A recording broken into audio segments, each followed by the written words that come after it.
জীবন এক অসীম নৃত্য, এক অলৌকিক সিম্ফনি যা প্রেম ও আকাঙ্ক্ষার সুরে বয়ে যায়।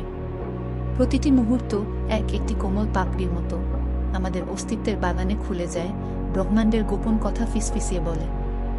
বিষণ্ণ হজো না, কারণ যা কিছু হারাও তা অন্য রূপে ফিরে আসে। আত্মা এখানে তার নিজস্ব আনন্দের জন্য প্রিয়তমের আলিঙ্গনে তার উদ্দেশ্য খুঁজে পায়। নীরবতাকে শোনো, এটি অনেক কিছু শেখায়।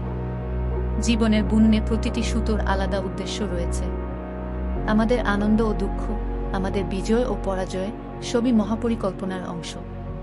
প্রতিটি অভিজ্ঞতাকে আলিঙ্গন করো, কারণ এগুলো একটি কবিতার পংক্তি যা স্বর্গীয় হাতে লেখা।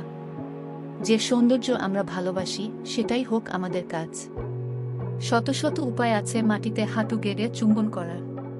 নিজের হৃদয়ের প্রজ্ঞা অনুসরণ করো, কারণ তোমার ভেতরেই প্রতিটি প্রশ্নের উত্তর রয়েছে। জীবন এক আত্মন্বেষণের যাত্রা, এক আত্মার তীর্থযাত্রা।